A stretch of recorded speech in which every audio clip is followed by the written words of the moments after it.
আজকের গল্পের নাম হ্যাভিং আ বেস্ট ফ্রেন্ড, একজন ভালো বন্ধু থাকা। Once two friends were walking through the desert. একসময় দুই বন্ধু মরুভূমির মধ্য দিয়ে হাঁটতেছিল। During some point of the journey they had an argument and one friend slapped the other one in the face. ভ্রমণের এক সময় তারা তর্কে জড়িয়ে পড়ে এবং এক বন্ধু আরেক বন্ধুকে তার মুখে থাপ্পড় মারে। আর্গুমেন্ট তর্কে জড়ানো, স্ল্যাপড থাপ্পড় মারা, ইন দ্য ফেস মুখমণ্ডলে।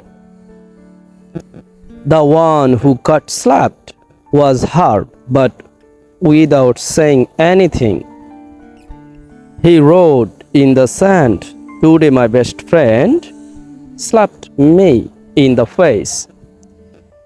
যে বন্ধু থাপ্পড় খেলো সে খুব কষ্ট পেল এবং কিছু না বলেই সে বালুতে লিখলো, আজকে আমার সবচেয়ে ভালো বন্ধু আমার মুখে থাপ্পড় মেরেছে বা চর মেরেছে। হু গট স্ল্যাপড মানে যে থাপ্পড় খেয়েছিল, ওয়াজ হার্ট মানে দুঃখ পেল, স্যান্ড বালু, স্ল্যাপড চর মারা, ইন দ্য ফেস মুখে। They kept on walking until they found an oasis where they decided to take a bath.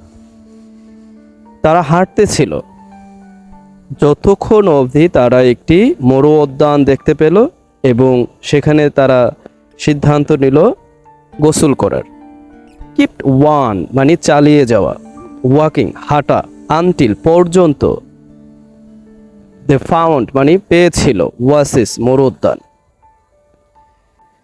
The one who had been slapped got stuck in the mire and started drowning but the friend saved him.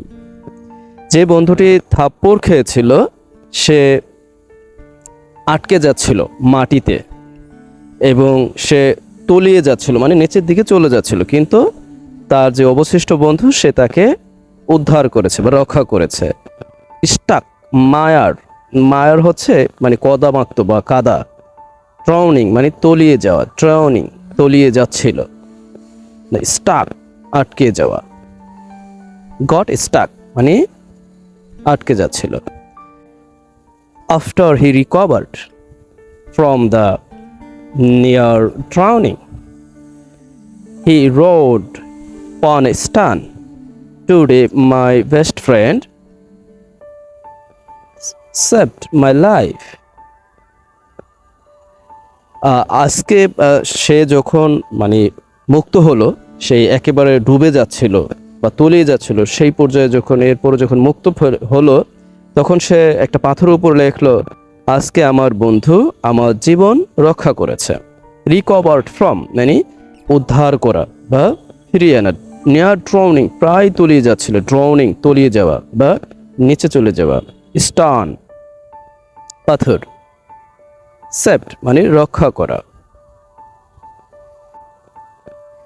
The friend who had slapped and saved his best friend ask him, after I hurt you wrote in the sand and now you write on a stone why. মানে যে বন্ধুটি তাকে থাপ্পড় দিয়েছিল এবং তার ভালো বন্ধুকে জিজ্ঞাসা করলো যে আসলে তুমি একবার লেখলা বালুতে আর এখন লেখলা পাথরে, এর কারণ কি? When someone hurt us, we should write it down in sand where winds of forgiveness can erase it away. But when someone does something good for us, we must engrave it in stone where no wind can ever erase it. তখন বন্ধুটি উত্তর করলো যে যখন কেউ আমাদের আঘাত করে আমাদের উচিত সেটাকে বালুতে লিখে রাখা, যেখানে মানে ক্ষমার যে বাতাস আছে তা এসে এটাকে উড়িয়ে নিয়ে যাবে। উইন্ডস অফ ফরগিভনেস মানে এখানে আসলে প্রতীকী অর্থ ব্যবহার হয়েছে, তা উড়িয়ে নিয়ে যাবে, এরাজ ইট অ্যাওয়ে, তা উড়িয়ে নিয়ে যাবে। বাট যখন কোনো কেউ কোনো কিছু ভালো কিছু করে কারো জন্য, তাহলে সেটা আমাদের খোদাই করে রাখা উচিত পাথরের উপর, যাতে কোনো বাতাস সেটাকে উড়িয়ে